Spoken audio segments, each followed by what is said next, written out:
Shalom saudara sekalian yang dikasihi Tuhan, selamat pagi. Sungguh mengucap syukur kepada Tuhan bila kita masih diberikan kesempatan untuk melanjutkan kehidupan kita pada hari ini. Saudara, semua adalah karena kebaikan Tuhan, karena kemurahan Tuhan. Dan pagi ini mari kita bersama-sama kembali membaca merenungkan firman-Nya.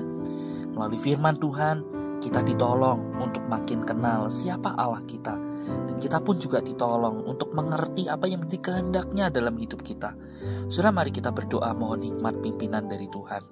Tuhan, bersyukur untuk segala kebaikan-Mu di dalam kehidupan kami. Engkau selalu ada bersama dengan kami. Engkau selalu menopang dan menolong kami. Tuhan, kami sungguh bersyukur untuk karya-Mu dalam hidup kami. Pagi ini kami hendak membaca merenungkan firman-Mu.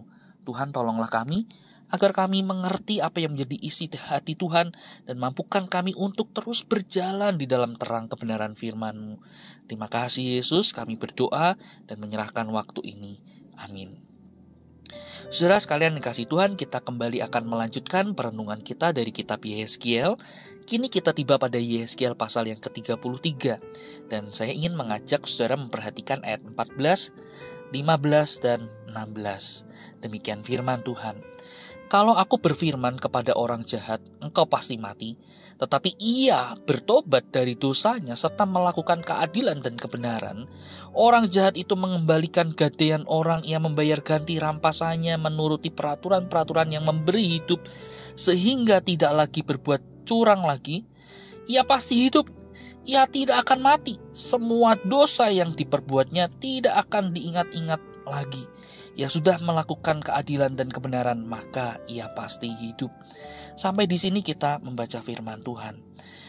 Nah, saudara, kalau kita memperhatikan pasal yang ke-33, maka kita akan menemukan saudara pasal ini merupakan pasal peralihan dari bagian-bagian yang sebelumnya yang nadanya sangat keras, yang berisi kecaman Allah terhadap orang-orang berdosa baik Israel maupun bangsa-bangsa lain.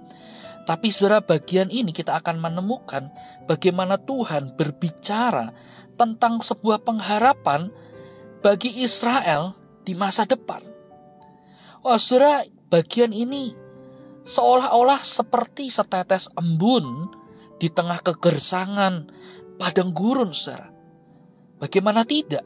Bagian ini, saudara, menjadi sebuah bagian yang begitu memberikan sukacita. Bahwa kita akan melihat Allah itu tidak hanya adil, melainkan Allah juga adalah Allah yang penuh dengan kasih. Memang, satu sisi kita akan melihat bagaimana Allah begitu membenci, begitu mengecam, begitu tidak sukanya terhadap dosa dan umat yang berbuat dosa. Tetapi bukan berarti Allah begitu saja membuang umat jauh-jauh karena dosa-dosa mereka. Melainkan saudara, bagian ini kita juga akan melihat Allah tetap memberikan sebuah pengharapan bagi mereka. Allah tetap membuka pintu maaf, memberikan pengampunan bagi mereka, bagi bangsa Israel, umat Allah yang telah melakukan dosa, namun mau bertobat, mau meninggalkan dosa-dosanya untuk kembali berjalan di dalam terang kebenaran Tuhan. Allah tidak membuang umatnya. Allah tetap memberikan kesempatan itu bagi umat kembali menikmati kasih anugerahnya. Nah, saudara sekalian yang dikasihi Tuhan, sungguh bagian ini juga berbicara kepada kita. Kita tahu, kita sadar bahwa di dalam kehidupan ini, saudara, kita pun juga seringkali jatuh di dalam dosa.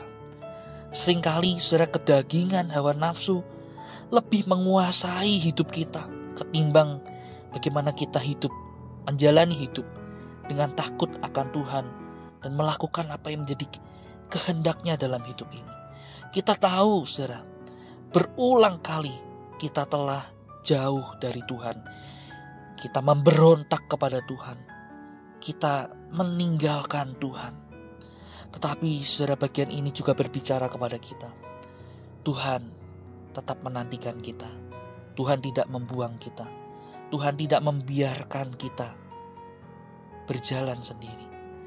Melainkan Ia tetap memberikan sebuah pengharapan untuk kita.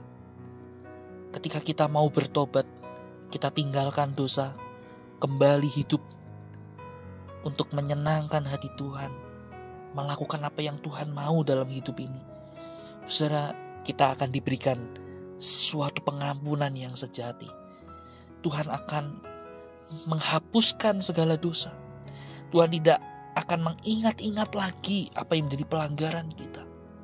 Ketika kita mau kembali untuk datang mencari Tuhan dan hidup di dalam Tuhan, saudara, Tuhan adalah Tuhan yang setia. Ia tidak membuang kita. Bagian ini berbicara kepada kita, dan itulah yang juga telah digenapi oleh Yesus Kristus di atas kayu salib. Ia mau mati, ia rela menyerahkan nyawanya untuk menjadi tebusan bagi kita. Seharusnya kita yang disalib, seharusnya kita yang menanggung murka Allah, tetapi Kristus rela menerima semuanya itu agar kita tetap memiliki pengharapan dan kita memperoleh pengampunan dari Allah ketika kita mau datang kembali mencari Allah, hidup bagi Tuhan. Nah, saudara sekalian kasih Tuhan, biarlah bagian ini boleh kembali mengingatkan kita dan mendorong kita untuk kembali mencari hidup yang berkenan di hati Tuhan. Kiranya Tuhan menolong kita. Amin. Saudara, mari kita berdoa.